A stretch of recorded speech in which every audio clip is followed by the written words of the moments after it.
শুরুতেই নজর রাখবো আবহাওয়ার খবরের দিকে, কারণ এক ধাক্কায় অনেকটাই বাড়লো তাপমাত্রা।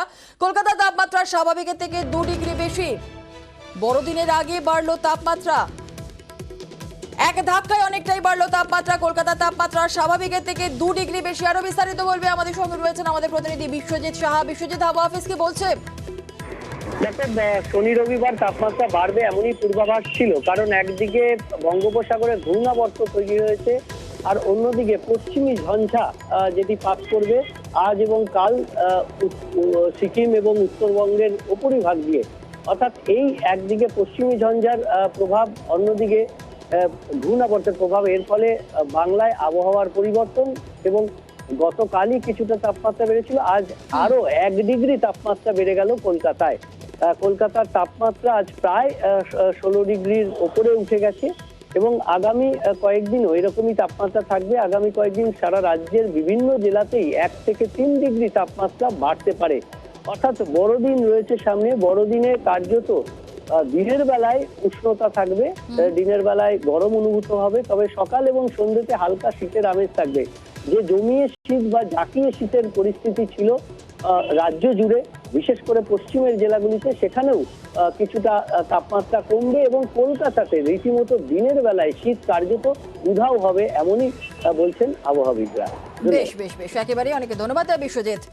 কলকাতার তাপমাত্রা বাড়লো 1 ডিগ্রি, আর জেলা সেখানকার কি ছবি জানবো আমরা। কলকাতার পাশাপাশি আপনাদের জানিয়ে রাখি জেলার তাপমাত্রাও কিন্তু বেড়েছে। পুরুলিয়া, বাঁকুড়া, ঝাড়গ্রাম, এই সমস্ত জায়গাতে, এই সমস্ত জেলায় জাঁকিয়ে শীত উধাও। পুরুলিয়া এবং বাঁকুড়ার খবর আমরা জানবো। আমাদের সঙ্গে রয়েছেন আমাদের প্রতিনিধি পুরুলিয়া থেকে ইন্দ্রজিৎ, এবং বাঁকুড়া থেকে রয়েছে প্রিয়ব্রত। প্রথমে একটু পুরুলিয়ার দিকে নজর রাখতে হচ্ছে। বিগত কয়েকদিন ধরে আমরা দেখছিলাম যে পুরুলিয়াতে বেশ জাঁকিয়েই ঠান্ডা ছিল। এই মুহূর্তে পুরুলিয়ার ঠিক কি ছবি? দেখো জুনেলা, এক ধাক্কায় 3 ডিগ্রি তাপমাত্রা বেড়েছে। গতকাল 10 ডিগ্রির কাছাকাছি তাপমাত্রা ছিল, আজ একেবারেই 11 ডিগ্রি হয়ে গেছে। ফলে তাপমাত্রার পারদ দিনে দিনে বাড়ছে এবং শীত কার্যত জাঁকিয়ে শীত পুরুলিয়াতে যেটা পড়ে কয়েকদিন আগেও আমরা লক্ষ্য করেছি, সেই জাঁকিয়ে শীত আর নেই একেবারেই। তার কারণ সকালের দিকে ঠান্ডা থাকছে ভালো, অবশ্যই। তার কারণ আজ সকাল থেকে দেখছি কুয়াশাচ্ছন্ন হয়ে আছে এবং সকালের দিকে সেই শীতের যেমন ছবিটা আমরা দেখি, সকালের দিকে শীত বস্ত্র পরে বেরোচ্ছে সবাই, কেন সকালের দিকে বেশ ঠান্ডা থাকছে। একই সাথে বিকেলের পর থেকে আবার ঠান্ডা বাড়ছে, দুপুরে ঠান্ডাটা উধাও হয়ে যাচ্ছে। ফলে জাঁকিয়ে শীত বা কনকনে ঠান্ডা কার্যত উধাও হয়ে গেছে জেলা থেকে। তার কারণ আবহাওয়া দপ্তরের যে পূর্বাভাস ছিল সেই পূর্বাভাস মতোই ঠান্ডা অনেকটাই কমে গেছে। তার কারণ যেটা তোমাকে বললাম, যে তাপমাত্রা প্রায় 3 ডিগ্রি বেড়ে গেছে এবং এই কারণেই তাপমাত্রা অনেকটাই কমে গেছে। তবে তাপমাত্রা কমলেও শীতের হালকা আমেজ রয়েছে এবং শীতের আমেজ উপভোগ করতে ইতিমধ্যেই পুরুলিয়ার বিভিন্ন পর্যটন কেন্দ্রগুলিতে পর্যটকরা আসছে। বিশেষ করে পুরুলিয়ার অযোধ্যা পাহাড়ে পর্যটকদের লক্ষ্য করছি। তবে বড়দিনের আগে তাপমাত্রার যে ঊর্ধ্বমুখী, তাতে মন খারাপ জেলাবাসীর এবং পর্যটকদের। কারণ পুরুলিয়ায় ঠান্ডাকে উপভোগ করতেই শীতের সাথে পুরুলিয়ার সৌন্দর্যকে উপভোগ করার জন্যই পর্যটকরা এসেছেন, কিন্তু শীত উধাও রয়েছে, জাঁকিয়ে ঠান্ডা নেই পুরুলিয়াতে। আর ঝাড়গ্রাম থেকেও রয়েছেন আমাদের প্রতিনিধি রাজুর। আসবো রাজুর কাছে, কিন্তু বাঁকুড়ার ছবি একটু জেনে নিই, কারণ গত কয়েকদিন আমরা দেখেছিলাম জাঁকিয়ে ঠান্ডা ছিল বাঁকুড়াতে। আজ সকাল থেকে ঠিক কি ছবি? আমাদের সঙ্গে রয়েছেন আমাদের অপর প্রতিনিধি প্রিয়ব্রত, আরো বিস্তারিত বলবে। প্রিয়ব্রত।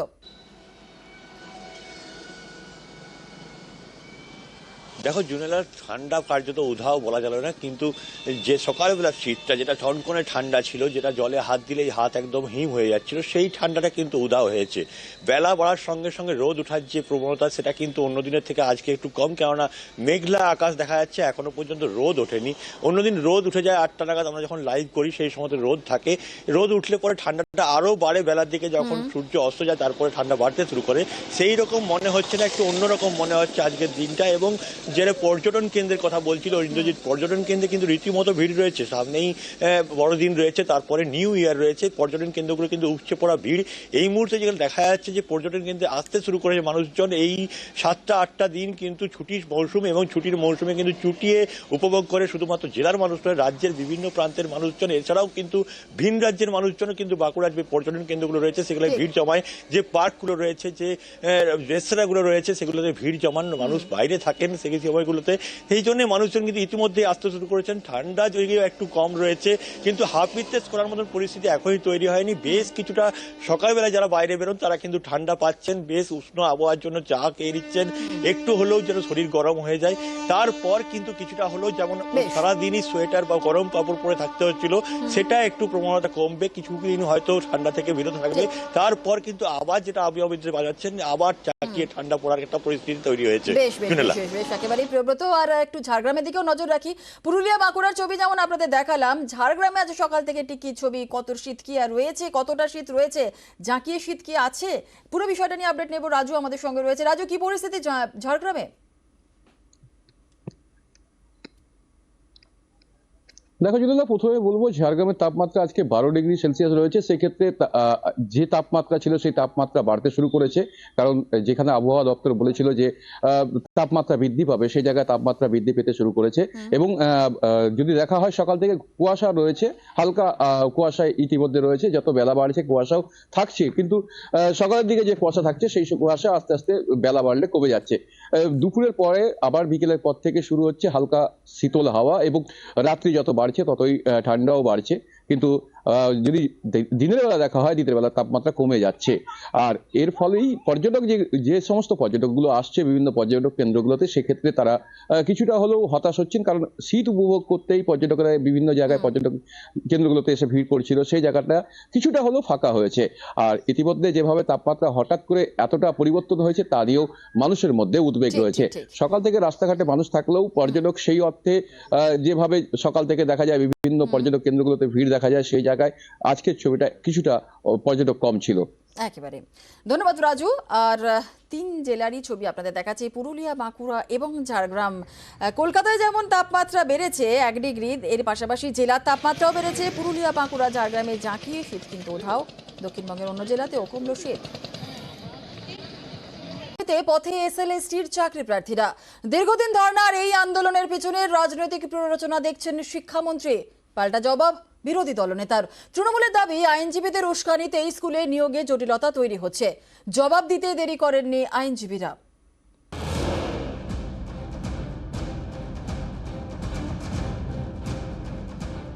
শিক্ষামন্ত্রীর সঙ্গে এসএলএসটি চাকরি প্রার্থীদের বৈঠক। জটিলতা কাটেনি, শুধু আশ্বাস মিলেছে।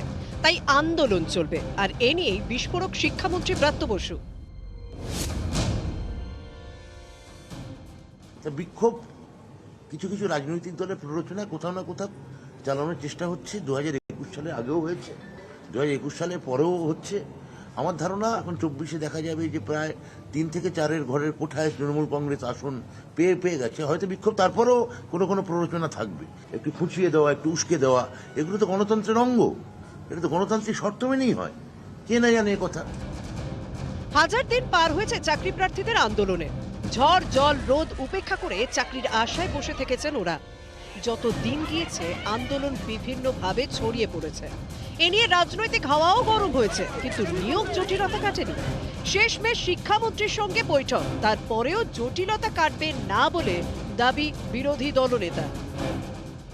ব্রাত্য বসু চাক না চাক, 3.5 বছর জেলখাটা আসামি কিছু বলুক আর নাই বলুক, ভাইপো কিছু প্রতিশ্রুতি দিক আর নাই দিক, রেজাল্টটা হচ্ছে 0, অশ্বডিম্ব।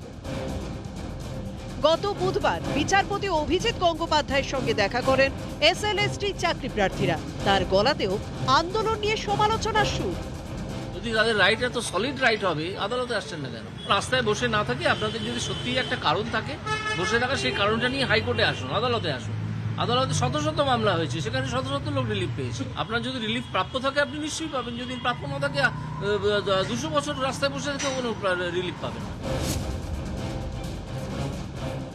এই প্রক্রিয়ায় বাধা দেওয়ার জন্য একটা প্যানেল হয়েছে। যারা হয়তো প্যানেলে নেই তাদেরকে বলা হচ্ছে তোমরা আমার কাছে এসো, আমি তোমাদের হয়ে গোটা প্যানেল আটকে দিচ্ছি, কাউকে চাকরি পেতে দেবো না, তোমরা আমাদের সঙ্গে থাকো। ফলে এই প্রক্রিয়ায় বাধা দিয়ে মানুষকে বিভ্রান্ত করে কর্মপ্রার্থীদের আবেগ নিয়ে খেলে এক শ্রেণীর আইনজীবী লক্ষ লক্ষ কোটি কোটি টাকা তুলছেন। ওদের যদি সদিচ্ছা থাকে সমস্যা মেটাবার 1 ঘন্টা লাগে, তার জন্য তো 1 ফেব্রুয়ারি পর্যন্ত ওয়েট করতে হয় না। উকিলদের তো কোনো দরকারই নেই, উকিলদের একটা মামলাও পারেন না উকিলরা, যদি সরকার থেকে ঘোষণা করে দেয় বেআইনি নিয়োগ বাতিল। আসলে ওরা জানেন এই ঘোষণা করলে চাকরি বাতিল হলে পরে যারা টাকা দিয়ে চাকরি পেয়েছেন তারা ওই নেতাদের ধরে ধরে রাস্তায় নামিয়ে চামড়া কুচিয়ে দেবেন। যদি অযোগ্য চাকরি প্রাপকদের চাকরি না দেওয়া হতো তাহলে এই আইনের জটিলতাই শুরু হতো না। বঞ্চিত চাকরি প্রার্থীরা বঞ্চিত হয়েছেন বলে তারা আদালতে এসছেন এবং স্কুল সার্ভিস কমিশনের যে রিসেন্ট এভিডেভিট সেখান থেকে পরিষ্কার হয়ে গেছে যে ইভেন প্যানেল এক্সপায়ার্ড হয়ে যাওয়ার পরেও তারা অ্যাপয়েন্টমেন্ট দিয়েছে, ওএমআর শিটের ম্যানিপুলেশন আছে, র্যাঙ্ক জাম্প করে চাকরি দেওয়া হয়েছে। নিউজ 18 বাংলা। স্কুলের দেওয়ালে ফাটল আতঙ্ক, যে কোনো সময় দুর্ঘটনার ভয়, তাই একটা ঘরেই চলছে 4টে ক্লাস। হাবড়ার স্কুলে পদে পদে বিপদ, মাথা ভাঙায় আবার পাটকাঠির ঘরেই অঙ্গনওয়াড়ি কেন্দ্র। অস্বাস্থ্যকর পরিবেশে চলছে পুষ্টির রান্না।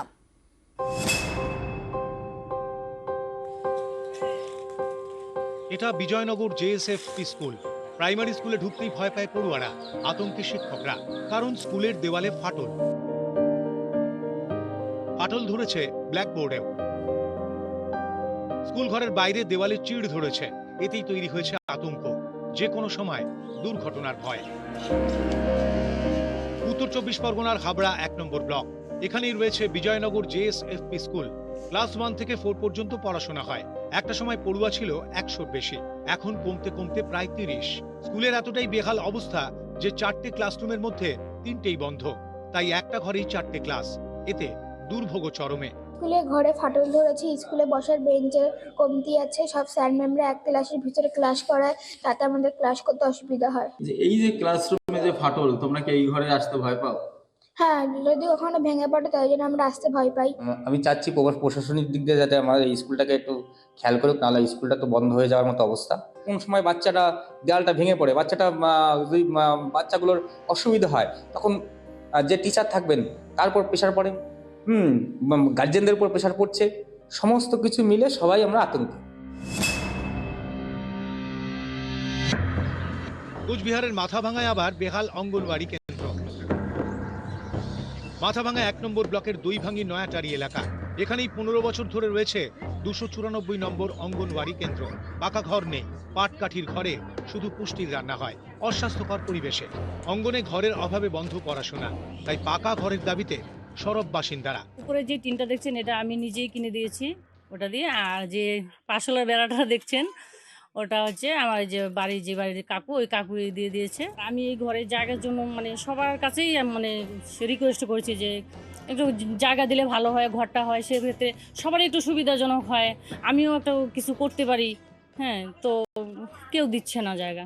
আমরা অ্যানুয়াল অ্যাকশন প্ল্যান আমাদের অঞ্চল এবং ব্লকের সব জায়গাতেই এই অঙ্গনওয়াড়ি সেন্টারগুলোকে নিয়ে আমাদের একটা আলাদাভাবে বাজেটও আমরা করেছি। যত তাড়াতাড়ি সম্ভব সেগুলো আমরা যতটা সমাধান করা যায়। জিয়াউল আলম এবং রাজেশ দাস, নিউজ 18 বাংলা। ইসলামপুর মাছ বাজারে মরণ ফাঁদ, জায়গায় জায়গায় ভেঙে গিয়েছে টিনের শেড, চাঙর খসে বেরিয়ে এসেছে রড, যে কোনো সময় ভেঙে পড়ার ভয়। প্রতিদিন প্রাণের ঝুঁকি নিয়ে চলে কেনা বেচা।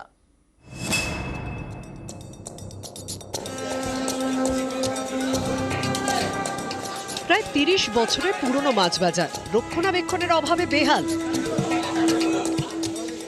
কোথাও ভেঙে পড়েছে টিনের শেড, কোথাও বিপজ্জনকভাবে ঝুলছে টিন। বৃষ্টির সময় জল পড়ে, তাই ভরসা প্লাস্টিকের ছাউনি। কোথাও আবার চাঙর খসে বেরিয়ে এসেছে লোহার রড। জায়গায় জায়গায় দেওয়ালে ফাটল। এই ছবি উত্তর দিনাজপুরের ইসলামপুর মাছ বাজারের। এখানে মাছ বিক্রি করেন 100-রও বেশি ব্যবসায়ী। প্রতিদিন লক্ষ লক্ষ টাকার মাছ কেনা বেচা হয়। এমন বাজারটাই যেন মরণ ফাঁদ। ব্যবসায়ীদের আশঙ্কা যে কোনো সময় এই বাজারের টিনের শেড, দেওয়াল হুড়মুড়িয়ে ভেঙে পড়তে পারে। ইসলামপুর পুরসভার অধীনে পড়ে এই মাছ বাজার। অভিযোগ বারবার পুরসভাকে জানিয়েও লাভ হয়নি, তাই বাড়ছে ক্ষোভ। উপর থেকে দেওয়াল পড়ে আছে, ওটা দেওয়াল পড়ে ওখানে আছে, ওখানে রাস্তার মধ্যে, রাস্তার সাইডে যদি কেউ যদি যাওয়া আসা করে, যদি পড়ে যায় তাহলে তো মানুষ তো মারা যাবে। আমরা চাচ্ছি এগুলো যদি ভালো রিপেয়ারিং হোক, রিপেয়ারিং হোক, ওগুলো ভাঙে টাঙে ভালো করে বানানো যাক। আমরা বহুত মুসিবতে ব্যবসা করতেছি, কবে যে টিন ভেঙে পড়বে বলা মুশকিল। পৌরসভা তো দেখতেছে, জানাচ্ছে, চেয়ারম্যান বলতেছে আমাদেরকে মার্কেট অন্য জায়গায় করে দিবে। বহুদিন ধরে, প্রায় 20 বছর ধরে এরকম হয়ে আছে। ইসলামপুরের এই মাছ বাজারে ঢুকতে ভয় পান ক্রেতারা। মাছ বাজারের অবস্থা খুবই বাজে।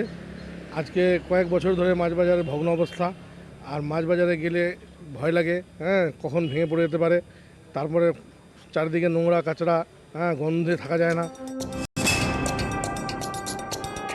পৌরসভা অফিসের পিছনেই মাছ বাজার কমপ্লিট হয়ে গেছে, এখানেই সব ট্রান্সফার চলে আসবে। তো আর ওটারও যে ভেঙে চলে গেছে, ওটা নিয়ে আমরা একটা চিন্তা করতেছি, কিছু কোনো কাজ টাজ করা যায় কিনা, রিপেয়ারিং করে ওটাও ছাড়া যাবে না, ওটাও কাজ করতে হবে, কারণ এখানে সবাইকে জায়গা হবে না এই মাছ বাজারে।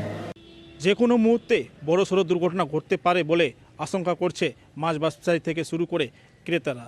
তবে কবে এর সুরাহা হবে, নজর থাকবে আমাদের। ইসলামপুর থেকে চঞ্চল মোদক, নিউজ 18 বাংলা। মোবাইলে হ্যাক করে টাকা লুট, ব্যাংক অ্যাকাউন্ট থেকে গায়েব প্রায় 1.5 লক্ষ টাকা। খোয়ানো সেই টাকাই ফিরিয়ে দিল পুলিশ। জামতারা গ্যাংয়ের বিরুদ্ধে বড় সাফল্য বীরভূম সাইবার ক্রাইম থানার। ফোন করে গ্যাসের ভর্তুকি পাইয়ে দেওয়ার টোপ, তারপর মোবাইল ফোনে দেওয়া হয় ওয়েবসাইটের লিংক, ফোনে ঢুকে ওটিপি, এরপরে গ্রাহকের থেকে সেই ওটিপি নিয়ে প্রতারণা, ব্যাংক অ্যাকাউন্ট সাফ। এভাবেই 1,40,000 টাকা খুইয়েছিলেন বীরভূমের সিউড়ির কেয়া গড়াই। বীরভূম সাইবার ক্রাইম থানার দৌলতে খোয়ানো টাকা ফিরে পেলেন তিনি। প্রথমেই সময় নষ্ট একদম না করে সাইবার ক্রাইম থানাতে যেতে হবে। ওখানে গিয়ে নিলে রিপোর্ট করলেই ওনারা অ্যাকশন নেবেন, বা আমার মনে হয় সবাই টাকা ফেরত পাবে। সাইবার ক্রাইম থানাকে আমি অসংখ্য ধন্যবাদ জানাতে চাই বা কৃতজ্ঞতাও জানাই। মঙ্গলবার কিয়া গড়াইয়ের ব্যাংক অ্যাকাউন্ট থেকে 1,40,000 টাকা হাওয়া হয়ে যায়। সাইবার ক্রাইম থানায় অভিযোগ জানানোর 10 মিনিটের মধ্যে 90,000 টাকা ফিরে পান।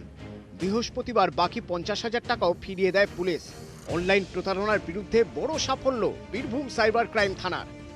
উনি যখন আসেন তারপর অ্যাকাউন্ট স্টেটমেন্ট দেখে আমরা দেখা যায় এগুলো বেসিক্যালি টাকাগুলো গেছে যে গিফট ভাউচার বেসিক্যালি কেনা হয়েছিল। তো ইমিডিয়েটলি খুব তাড়াতাড়ি রিয়্যাক্ট করে আমাদের সাইবার থানার সাব ইন্সপেক্টর রুহুল আমিন, এবং সেই রিয়াকশনের জন্যই খুব তাড়াতাড়ি আমরা যে কোম্পানিকে নোটিফাই করি এবং তারা টাকাটা ব্লক করে। সাবসিকুয়েন্টলি ওই ভদ্রমহিলার অ্যাকাউন্টে টাকাগুলো ফেরত চলে আসে। ওটিপি ব্যবহার করে লুট, সাফ ব্যাংক অ্যাকাউন্ট, জামতারা গ্যাংয়ের পুরনো টেকনিক। এবার প্রতারকদের হাতে টাকা যাওয়ার আগেই তা ফিরিয়ে আনলো পুলিশ। কিন্তু কিভাবে চলে এই অনলাইন প্রতারণা? পুলিশের দাবি, টোপ দিয়ে কোনো উপায়ে গ্রাহকের ইউপিআই অ্যাক্সেসের দখল নেয় প্রতারকরা। তারপর অনলাইন বিপণন সংস্থার গিফট কার্ড কিনে নেয়। সেই গিফট কার্ড ব্যবহার করে ই-কমার্স সাইট থেকে কেনাকাটা করে। তারপরে সেই মাল নিজেদের ঠিক করা দোকানে বিক্রি করে। অ্যাকাউন্ট থেকে টাকা লোপাটের নতুন টেকনিক জামতারা গ্যাংয়ের, আর এই টেকনিক ইতিমধ্যেই জানতে পেরেছে বীরভূম জেলা cyber crime police. Cyber crime পুলিশের কাছে সঠিক সময়ে তিনি আসেন এবং তার অ্যাকাউন্ট থেকে যে গিফট কার্ড কেনা হয়েছিল সেই ই-কমার্স সাইটের সঙ্গে যোগাযোগ করে পুরো টাকাটাই তার অ্যাকাউন্টে ফিরিয়ে দেওয়া হয়েছে। সুপ্রতিম দাস, নিউজ 18 বাংলা, বীরভূম।